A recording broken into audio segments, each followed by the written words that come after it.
Hi, I want to address this thing that a few people on the right and a few conservatives, Republicans come out with about how women should lose the right to vote. Okay, and this is basically because, as a generalization, there are more women that vote liberal, and there are more men that will vote for conservatives and Republicans. Okay.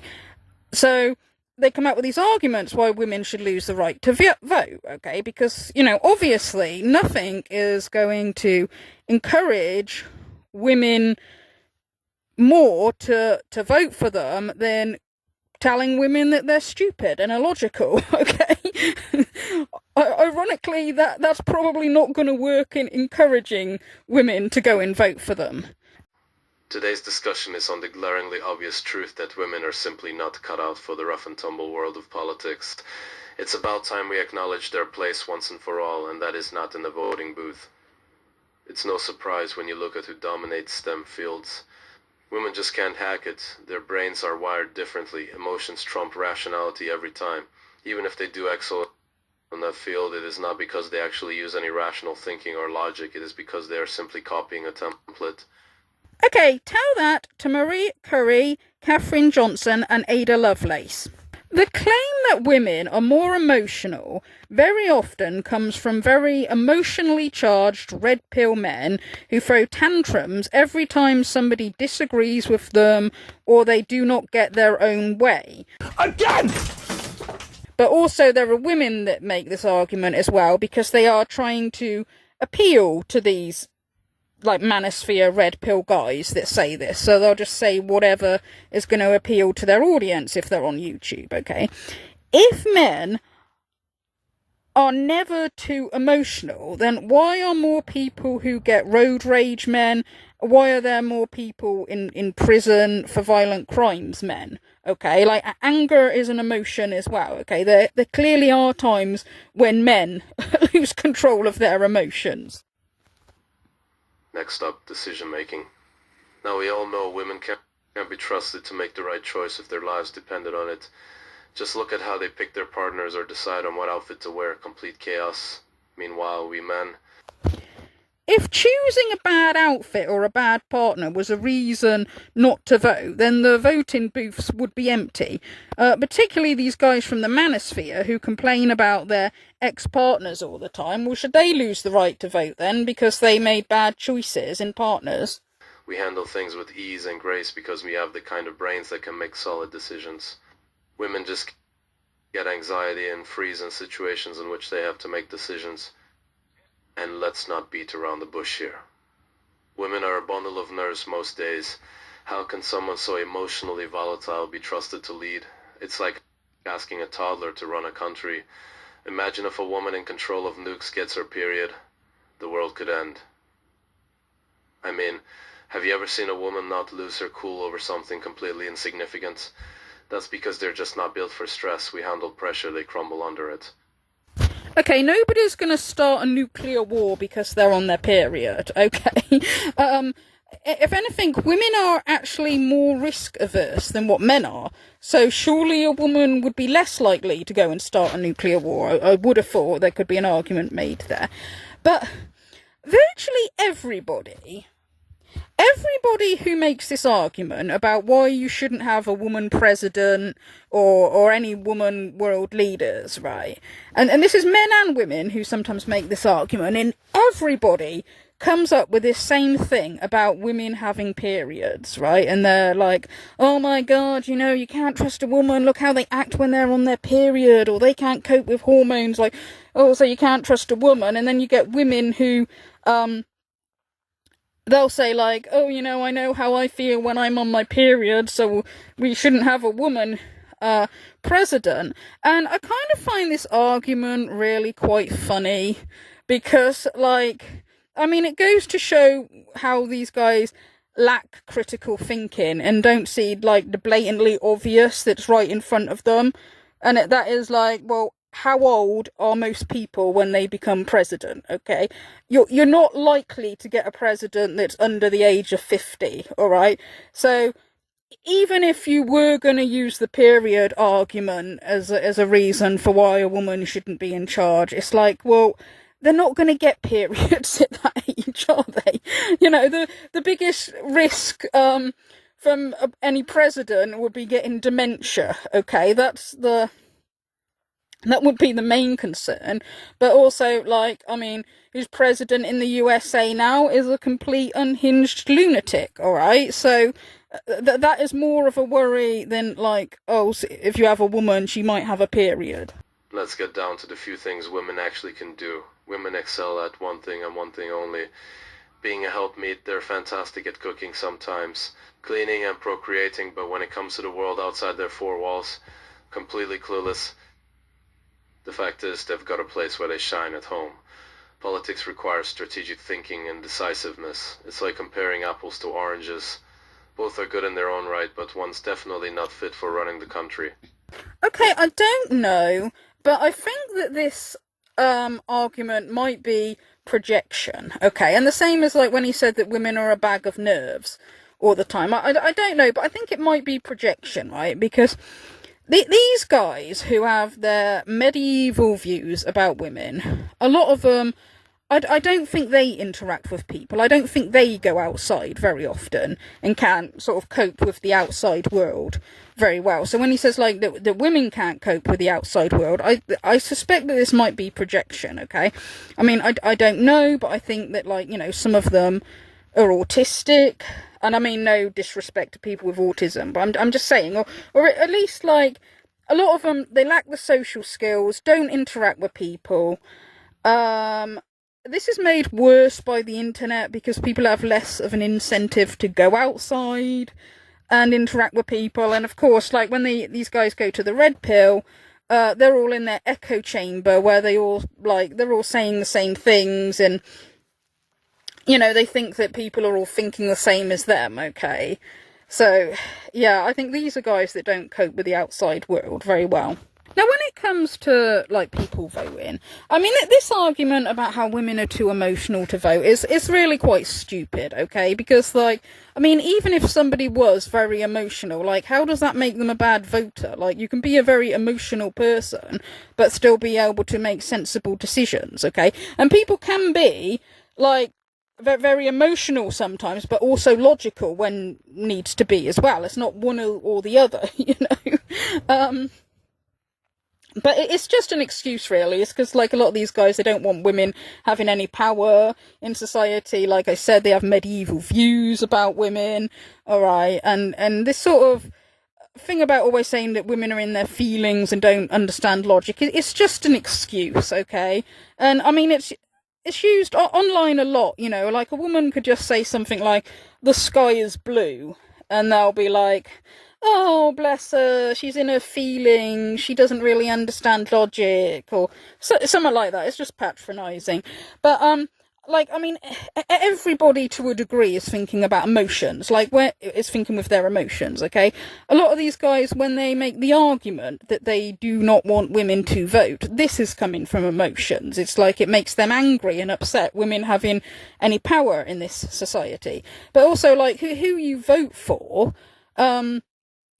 I mean, to a degree, people are going to be, like, thinking with their emotions and their instincts, you know, as well as their logic, okay? You know, people aren't robots. Now, of course, to the voting. I have talked about how they are not good in politics, but what about voting? In the same way they shouldn't be the leader, they shouldn't vote for the leader either. Their influence should just be indirect, like giving their take on things to their husband's father or brothers, if they are not being too annoying, talking too much like always. Now don't go crying foul at me saying they're stupid. It's not about intelligence, although they are not often very smart. It's about where your strengths lie. Women are fabulous in their own realm, let them stick to that. This could get into the topic of money as well, but that is for another video. Just look at all the ad-selling bullshit directed at women. They exist because they work. If women weren't allowed to spend money without a man's permission, such useless industries wouldn't exist. All of that shit is just toxic chemicals anyways, lowering everyone's testosterone. So many problems could have been avoided if just women were not allowed to vote. Look at the immigration crisis in Europe. all because white entitled middle-aged women who are not held accountable for their actions want to let in third world immigrants just because they see some picture of an African kid they think looks cute. They are too easily fooled by the media and politicians. Now, this argument gets used a lot about how women are letting in like lots of immigrants, or in favour of letting in more immigrants, and that this is destroying the West. Okay, as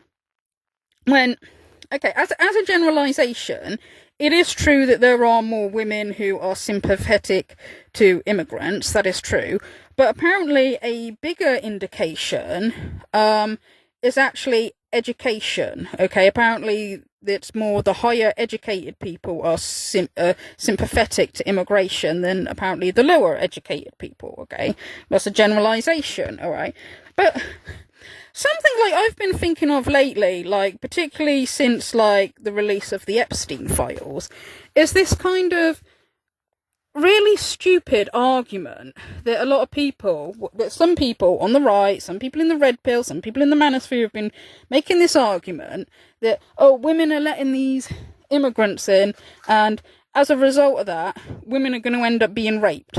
Okay, these immigrants are going to come over and rape women. Okay, that's what they keep saying. It's going to backfire on women because of that. And I kind of think, like, do they not realise, like, what a stupid argument that is to make when they're the ones, in the USA, they are the ones who voted for a president who had been found liable for sexual abuse in a civil court, and now, we're seeing that, you know, he was good friends with Epstein. It is very, very likely that him and a lot of the, like, powerful leaders on the right were basically, to put this, there's no polite way of putting this, raping underage girls, okay?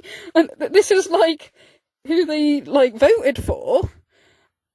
And they're going on about, oh, well, women are too illogical to vote because, you know, they're going to let these immigrants in who are going to rape them. It's like, you don't care about that. You knew that Trump he'd been accused of rape by a fair few women.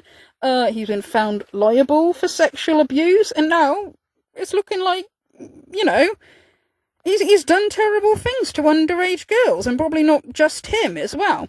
Also, I remind people that the Trump administrators interfered with the Andrew Tate case, okay, in Romania. The reason why Romania lowered the, like, restrictions on the Tates and allowed them to travel is because of pressure from the Trump administrators, okay? So these are people that, I'm sorry, but they support sex trafficking and rape, okay? They were fine with Epstein. Wasn't Elon Musk begging to be able to go to the Epstein parties? Like, these guys have no problems with that. Now, I think trafficking people, I think that is about as evil as you can get. Like, I mean, I think, like, even adult women, or men, because apparently men have been victims of trafficking as well, but it's more often that you hear about it being women, but it has happened to men before. ABBA and Preach actually did a video about this quite some time ago. But anyway, I think trafficking people, even when they're adults, like, that is disgusting. That is about as evil as you can get, okay? But particularly underage girls, alright, and the fact that some of the people on the right, some of the people who consider themselves conservatives, who say they stand for family values and all that, have actually tried to sort of defend this, and it is absolutely repulsive. Okay, there's people that, like even the wording they use, they say, like, oh, he Epstein trafficked underage people, or Trump might have slept with underage people. It's like, you use the word, the right word, children, okay? Children. If they're underage, they're children, okay? 13, 14-year-olds, they're kids, okay? So don't say underage people, just call it what it is. He Epstein trafficked children, and Trump may have slept with children, raped children, okay? Say it like it is, please. And then you get people who say, what is it? They say, oh, but, 15-year-old girls, they're not the same as 8-year-olds. It's like, oh, well, that's okay then, is it? If that was your daughter, it'd be okay for some pervert to rape her then, because she's is not the same as an 8-year-old, is it? It's still a child. Okay. And then, well, they're saying stuff like, oh, well, it's still better than having Camilla as president. It's like, how? How is having a child rapist better than having Camilla? Right? And I'm not even saying that as a Camilla fan, all right? I just think that nothing is worse. Nothing is worse than somebody who would rape children, okay? And I don't even believe I have to say this. I don't even believe we have to make this argument, okay? I thought universally everybody hated people who did stuff like this to kids. I thought everybody did. Like, even in prisons, people that have done inappropriate stuff to kids are in danger of being attacked by other prisoners, okay? Because people who are in prison for doing other bad things, they're still disgusted by people who do stuff to kids. So I do not believe I even have to make this argument, okay? And now, now that this has come to light, it's like, I do not want to hear anybody who defends this sit there and say, well, women are too illogical to vote because they'll go and vote immigrants in that might rape them. It's like, you don't care about that, okay? And you're a massive hypocrite, and most of you are too low IQ to vote, okay? Most of you who say this, alright? So that is all I've got to say about that for now. Thank you for listening.